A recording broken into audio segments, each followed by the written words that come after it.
था कि हमारे कागज़ पत्र देखे नहीं गए। वहाँ पर ब्लॉक अधिकारियों ने तो बदतमीज़ी किया ही, और हमारी कोई भी सुनवाई नहीं थे। जब हम दिखाने वहाँ के ब्लॉक अधिकारी ने हमारे डॉक्यूमेंट देखे नहीं और अभद्र की सारी महिलाओं के साथ बदतमीज़ी करी।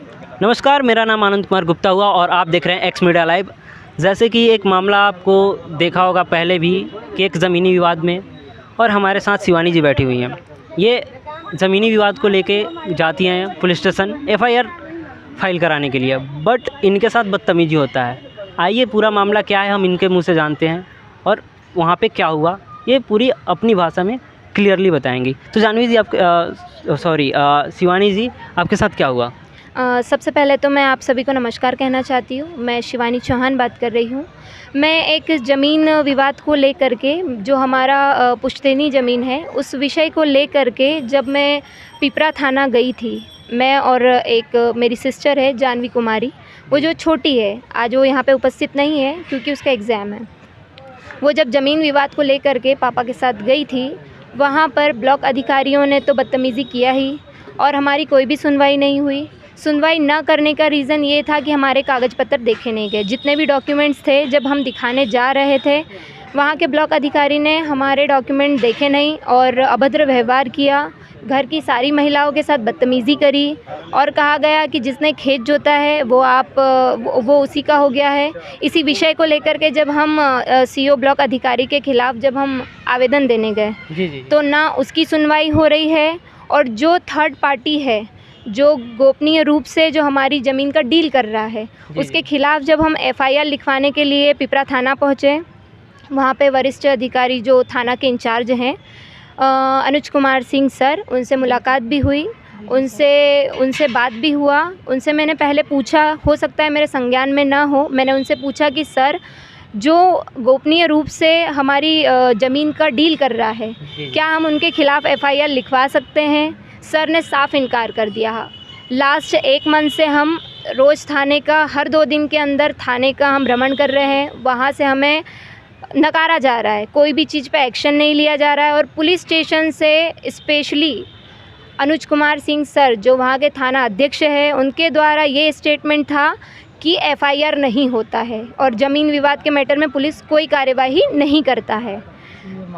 और सीओ सर जो बोलेंगे, जैसा बोलेंगे, हम उसी के आगे, मतलब उसी के अकॉर्डिंग चलेंगे, हम आपका एफआईआर नहीं लेंगे। जब मैंने पूछा कि सर यही चीज़ आप रिटर्न में लिख के दे दीजिए, हमें बता दीजिए, क्योंकि हमें भी प्रूफ दिखाना होगा कि आपके थाने से क्या, क्योंकि आज के डेट में हर कानून प्रूफ मांगता है। तो उन्होंने रिटर्न में नहीं दिया। जब मैं बार बार उन्हें कहने लगी कि सर आप रिटर्न में दीजिए, नहीं बोल गए। उसके बाद उनका जो बिहेवियर था वो धीरे धीरे गुस्से में परिवर्तित होने लगा। उनसे पूछा कि सर एफआईआर क्यों नहीं हो रहा है, तो उन्होंने मना कर दिया कि ज़मीन विवाद में कोई एफआईआर नहीं होता है, बार बार रिक्वेस्ट करने के बाद भी। फिर जब हमारे क्वेश्चन बढ़ते गए, सर ने हमें मेंटल कहा, हम दोनों बहनों को मेंटल कहा, और हमारी शिक्षा पर उंगली उठाई गई। उनका स्टेटमेंट था कि ऐसे जैसे आपकी शिक्षा पे उंगली उठाई गई, तो आपकी एजुकेशन कहाँ तक कंप्लीट करी आपने? मेरा बैचलर कंप्लीट है, मास्टर कंप्लीट है, 1 ईयर पीजीडीसीए कंप्लीट है, और मैं अभी पीएचडी के लिए ट्राई कर रही हूँ, पीएचडी रनिंग स्टूडेंट हूँ। तो मेरी शिक्षा पे उंगली उठाई गई और ये कहा गया कि आधा अधूरा ज्ञान लेकर के यहाँ मत आइए, और हमें नकार दिया कि जाइए, भागो यहाँ से, इस तरीके का। जब मैंने उनसे पूछा कि सर क्या लड़कियों के प्रति या स्टूडेंट के प्रति आपका यही बिहेवियर है, बार बार उन्होंने यही स्टेटमेंट दिया, हाँ यही रहेगा। और उसके बाद उन्होंने बोला आप जाओ, भागो। आप इतना बड़ा आरोप लगा रही हैं, क्या उनके खिलाफ़ आपके पास कोई प्रूफ है? हाँ सर, मेरे पास प्रूफ है, क्योंकि एक बार जब हम फर्स्ट टाइम ब्लॉक अधिकारी के पास गए थे, सीओ सर के पास, वहाँ पे जो हमारे साथ दुर्घटना घटी है, उसका एविडेंस हम कलेक्ट नहीं कर पाए थे कि हमारा कागज़ फेंक दिया और सब कुछ, लेकिन रिकॉर्ड वहाँ के अधिकारियों के पास है, क्योंकि रिकॉर्ड सब जगह होता है।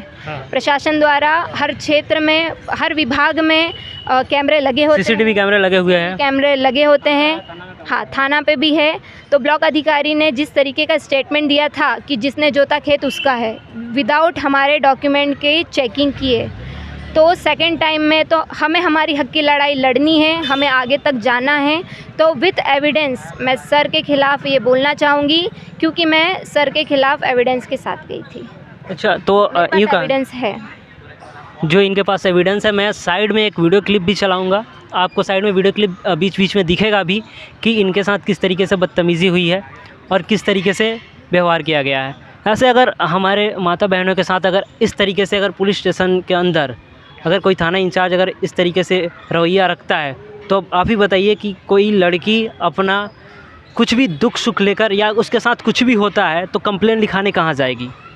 तो मैं नम्र निवेदन करूँगा कि इस पे ज़्यादा से ज़्यादा जितना अधिक से अधिक और जितना कठिन से कठिन कार्रवाई हो सके किया जाए और सिस्टम के अंदर जो भी गड़बड़ी है उसमें सुधार लाया जाए। और जब मैंने फ़र्स्ट टाइम एविडेंस कलेक्ट किया था फ्राइडे शुक्रवार के दिन 21 तारीख को, जब हमें पुलिस स्टेशन से फ़ोन आया गया था कि आपके ज़मीन विवादित जो मैटर है उसमें इंक्वायरी के लिए आए। जब हम थाना पहुँचे तो वहाँ के सारे प्रशासनिक अधिकारी जितने भी थे उनका रवैया हमें उकसाने को लेकर के था और वो चाहते थे कि हम वीडियो रिकॉर्ड किया है। पुलिस प्रशासन ने भी हमारा 21 को रिकॉर्डिंग किया है, आप चाहो तो देख सकते हैं, बट उसमें हमारा कोई भी रवैया गलत नहीं था। बार बार हमें यही उकसाया जा रहा था और बार बार हमें ये उकसा रहे हैं कि आप पिछला बात भूल जाइए, पिछला बात भूल जाइए। और उन्होंने फिर से नोटिस निकाल दिया कि आप जनता दरबार में पेश हुई है। मेरा जनता से और प्रशासन से, सभी वरिष्ठ अधिकारियों से यही नम्र निवेदन है कि जिसके अगेंस्ट अगर हम आवेदन दे रहे हैं, क्या उनके पास फिर से डॉक्यूमेंट लेकर के जाना और उसकी जांच कराना, क्या ये सही है? मैं इस विषय में आपने एसपी साहब से आप जाके मिले? सर, एसपी साहब से अंकल गए थे, उन्होंने बात किया। एसपी साहब तो अपने एक्शन में हैं, यहाँ तक कि हम डीएम सर से भी मिले। डीएम सर भी अपना काम अच्छे से कर रहे, बहुत अच्छे से कर रहे।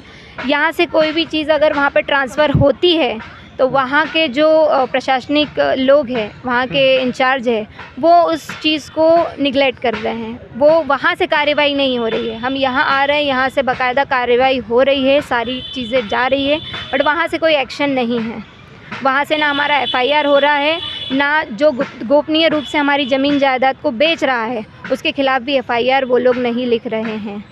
अच्छा, तो आप क्या चाह रही हैं एसपी साहब से या सरकार से? आपकी क्या वो है कि उस पे रोक लगाया जाए या निष्पक्ष रूप से कार्रवाई किया जाए? मेरा सरकार से, बिहार सरकार से एक ही अनुरोध है कि जनता के कार्यों के लिए पुलिस प्रशासन से लेकर हर फील्ड में बिहार में सभी एक्शन में रहे और जो ये गलत काम हो रहा है इनलीगली तरीके से जो भी कर रहा है, नीचे के लोग कर रहे हैं या कोई भी XYZ की गांव के लोग कर रहे हैं, ऐसे लोगों पर कार्रवाई की जाए और ऐसे लोग अगर गलत हैं तो उन्हें उस स्थान से, उस पोजीशन से, उस जगह से हटाया जाए। अगर प्रशासन द्वारा हो रहा है, वहाँ के अधिकारियों द्वारा, तो उन्हें उस स्थान से हटाने की मांगे और अगर वहाँ के उस गांव के व्यक्तियों द्वारा हो रहा है तो उन पे मैं FIR चाहती हूँ।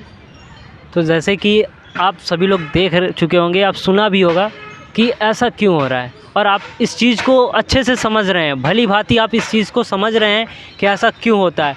आज इनके साथ हो रहा है, कल आपके साथ होगा, तो अब ज़रूरत है मिलके आवाज़ उठाने की। मैं इस विषय में निष्पक्ष रूप से जांच चाहती हूँ कि मेरे जो पुश्तैनी हमारी ज़मीन है, अंकल की, आंटी की, उन पर निष्पक्ष तरीके से जांच हो, लेकिन जांच एजेंसी ऊपर के प्रशासन द्वारा आई जाए। बिहार सरकार भेजे या फिर डिस्ट्रिक्ट मजिस्ट्रेट जो है डिस्ट्रिक्ट से उनका अपना खुद का एजेंसी हो, हमें वहाँ की एजेंसी से कोई जांच नहीं करानी है क्योंकि उनका रवैया हमारे खिलाफ़ बहुत गंदा था। एक बार हम जलील हो चुके हैं, दूसरी बार हम वहाँ पे बिना सिक्योरिटी के, बिना वरिष्ठ अधिकारियों के हम उनके सामने उपस्थित नहीं होंगे। तो इनका मांग बस इतना है कि जो भी जांच के लिए जो भी अधिकारी जाएं, वो वहाँ के स्थानीय अधिकारी ना हो, कहीं और के हो या डिस्ट्रिक्ट के अपने अधिकारी हो या खुद एसपी साहब इस मामले को देखें। तो इस तरह के मामले आए दिन हमारे बिहार में आते रहते हैं और बहुत सारे मामले दब भी जाते हैं। बस फ़र्क इतना है कि कोई आवाज़ उठाता है, कोई नहीं उठाता है। बस हमें कदम से कदम मिला के चलना है और हमें आवाज़ उठाते रहना है। जय बिहार, जय बिहार।